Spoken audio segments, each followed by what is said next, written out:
MI Mumbai based heroine doctor మాకు ఒక report ఇచ్చింది.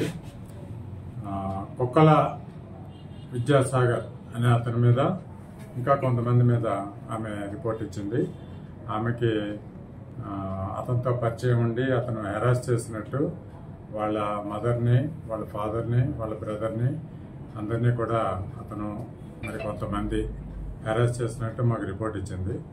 ఈ రిపోర్ట్ని మేము లీగల్ డిస్కషన్ తీసుకుని లీగల్ ఒపీనియన్ తీసుకుని కేసు రిజిస్టర్ చేస్తాం.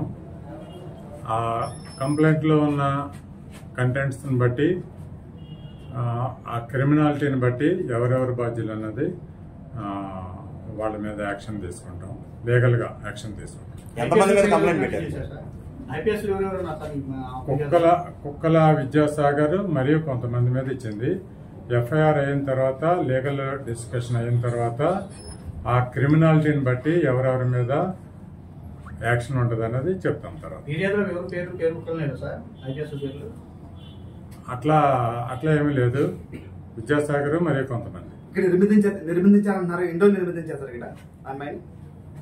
అది చూడాలి. అది వేరే కేసులో విద్యాసాగర్ పెట్టిన కేసులో ఉంటుంది. అది చూడాలి, చూసి చెప్తాం. ఇప్పుడు ఫిర్యాదు ఇచ్చిన దాంట్లో ఐపీఎస్ పేర్లను మెన్షన్ చేయడం జరిగింది. అది కూడా ఎఫ్ఐఆర్ అయిన తర్వాత చెప్తాం. ఆమె సంబంధించిన వీడియోలు కానీ తర్వాత ల్యాప్టాప్ కానీ సీజ్ చేశారు, అవి మొత్తం పోయిందని చెప్తుంది కదా సార్. చెప్తున్నారు సార్. మొత్తం మీద ఎఫ్ఐఆర్ ఎంతమంది పేర్లు నమోదు చేశారు సార్, మెన్షన్ చేశారు సార్? అకౌంట్ నెంబర్ అంటే వాళ్ళు ఇచ్చినవన్నీ కాదు, దాంట్లో క్రిమినాలిటీని బట్టి ఎవరెవరి మీద అది ఫిక్స్ అప్ చేయాలి, ఎవరెవరి మీద యాక్షన్ తీసుకోవాలి అన్నది లీగల్ ఒపీనియన్ తీసుకుని ఎఫ్ఐఆర్ ఇష్యూ చేసిన తర్వాతనే చెప్తాం. పోలీసులు కొన్ని పేర్లు ఉన్నాయి, వాస్తవేనా సార్? అది కూడా తర్వాత చెప్తాం. ఎఫ్ఐఆర్ అయిన తర్వాత చెప్తాం.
కంచి లోపలికి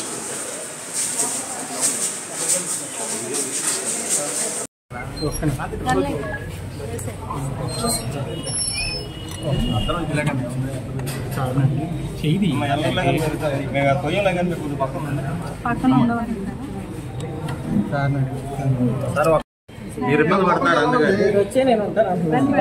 మేము వెళ్ళమని చెప్తున్నాం కదా. లేదా జెంట్ ఎవరన్నా ఉండండి.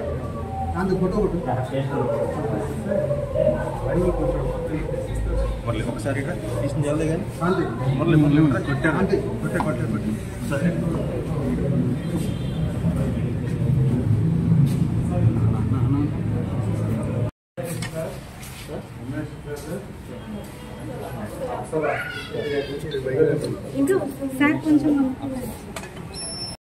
కేసుకు సంబంధించి ఈరోజు ప్రొసీజర్ ప్రకారంగా ఎస్హెచ్ఓ గారికి కంప్లైంట్ ఇవ్వాలి కాబట్టి ఎస్హెచ్ఓ గారికి కంప్లైంట్ ఇచ్చాం. సో వాళ్ళు ఇన్వెస్టిగేట్ చేస్తా ఉన్నారు. లీగల్ ఒపీనియన్ తీసుకోవాలి. లీగల్ ఒపీనియన్ తీసుకొని అకార్డింగ్లీ ఎఫ్ఐఆర్ రిజిస్టర్ చేస్తా ఉన్నారు. ఎఫ్ఐఆర్ రిజిస్టర్ చేసి పోలీసు వారు ఇన్వెస్టిగేషన్ చేస్తారు. సో దీనికి మించి ఇప్పుడు ఇన్వెస్టిగేషన్ ప్రొసీజర్ స్టార్ట్ అయింది కాబట్టి దీనికి మించి మాట్లాడటం అనేది కరెక్ట్ కాదు కాబట్టి సో దయచేసి ఆవిడ వచ్చింది, కంప్లైంట్ క్లియర్ గా ఇచ్చారు. సీఏ గారు మొత్తం కంప్లైంట్ కూడా రిఫర్ చేసుకున్నారు. రిఫర్ చేసుకుని ఏదైతే ఎఫ్ఐఆర్ రిజిస్టర్ చేయాలో దాని తగిన ఒక ప్రాసెస్ ఉంటుంది, ప్రొసీజర్, ఒక లీగల్ ఒపీనియన్ తీసుకోవాల్సిన ప్రొసీజర్ ఉంటుంది. ఆ ప్రొసీజర్ కంప్లై చేస్తూ లీగల్ ఒపీనియన్ తీసుకొని ఎఫ్ఐఆర్ రిజిస్టర్ చేసే అవకాశం ఉంటుంది. దయచేసి నా సిన్సియర్ రిక్వెస్ట్, మీరు చాలాసేపు నుంచి వెయిట్ చేస్తారని తెలుసు. క్వశ్చన్లు ఏమి అడగద్దు, ఎందుకంటే రీజన్ ఏంటంటే ఇన్వెస్టిగేషన్ ప్రొసీజర్ అనేది స్టార్ట్ అయింది కాబట్టి 1 or 2 days లో మీకు అన్ని డీటెయిల్స్ లైక్ మీకు ఇప్పుడు పబ్లిక్ డొమైన్ మీకు అన్ని డీటెయిల్స్ వస్తాయి. So kindly thank you.